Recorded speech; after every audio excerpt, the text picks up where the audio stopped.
here. This is not a small percent of people that say it's totally fine. Guys, Hebrews chapter 13 is really clear. If marriage is not held in high esteem, then guess what's going to happen?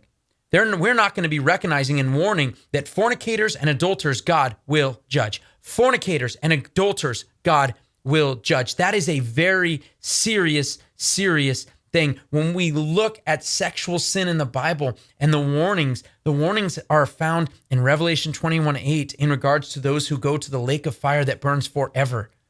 We look at it over and over again. When you see warnings, sexual behavior is right at the top of the list. And I think about this in light of Proverbs, in light of also understanding why God puts such a weight on this. I want to read from Proverbs, and I want to look at some of these warnings and check these out because they are so important. And in this day and age, I want you to think about this. And maybe you're someone, if you're married, you're thinking about committing adultery, let this be right now. You say, no, I'm not going to do it. I'm not going to walk down that path. Let something right now shake you to say, I will not do that. I will not do it. It's not going to happen. I'm going to flee. I'm having this temptation. There's someone maybe at my work or my child's school or whatever it may be, and I'm going to step into it. Don't. I'm telling you, don't do it.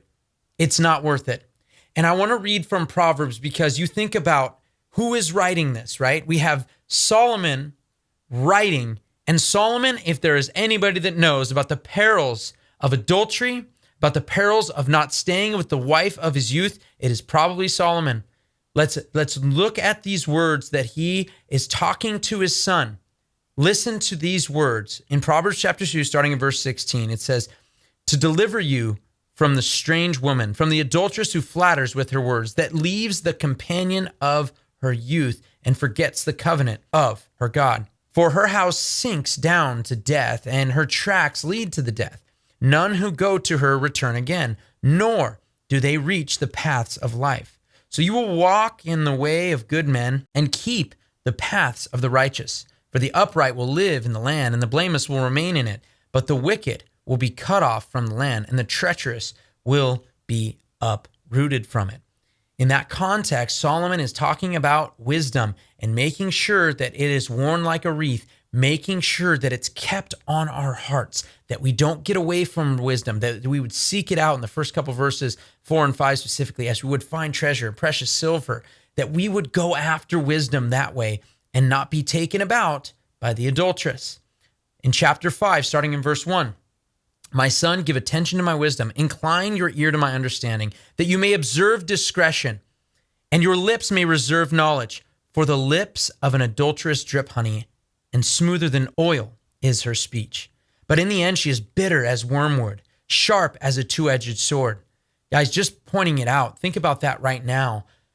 So often, I guess, online and so forth, so many of this drip of honey, this lie that, oh, it's going to be sweet to the taste, whatever it may be, but yet it's bitter as gall. I've heard pornography and masturbation actually described as something that over and over again promises with anticipation, but never gives you satisfaction. And that is the same here, whether infidelity or otherwise. It promises something that it never gives. And if you had to pay up front what was due for the sin that you're about to commit, I don't think you'd pay it. If you had to pay before getting the food, right? A lot of people do that, right? You have to pay before you get the food rather than wait until the bill comes. If the bill comes first, I think a lot of people would realize, wait a second, I don't want to commit this, and realize exactly what I'm going to do. The crumbling of families, the crumbling of relationships, the ruining of people, the hurt of children, all of these things, recognize it and see it as wormwood, see it as bitter as gall. See it for what it is. Verse 5, her feet go down to death. Her steps take hold of Sheol. She does not ponder the path of life. Her ways are unstable. She does not know it. Now then, my sons, listen to me and do not depart from the words of my mouth. Keep your way far from her and do not go near the door of her house. Guys, this is something so important for us to recognize. Maybe it's on Instagram and you keep scrolling up and down and there are a bunch of pictures that are scantily clad that you're looking at.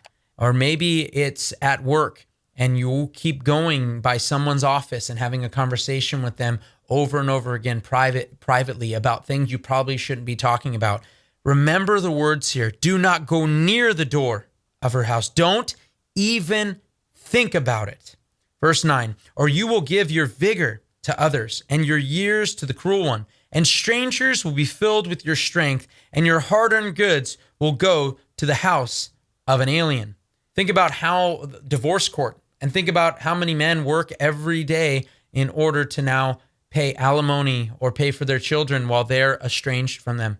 Think about how that works, exactly as Solomon warned here. Exactly what he was saying. Verse 11, and you groan at your final end when your flesh and your body are consumed, and you say, how I have hated instruction, and my heart spurned reproof. I have not listened to the voice of my teachers, nor inclined my ear to my instructors.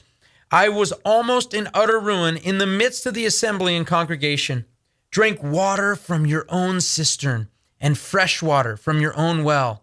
Should your springs be dispersed abroad, streams of water in the streets, let them be yours alone, and not for strangers with you.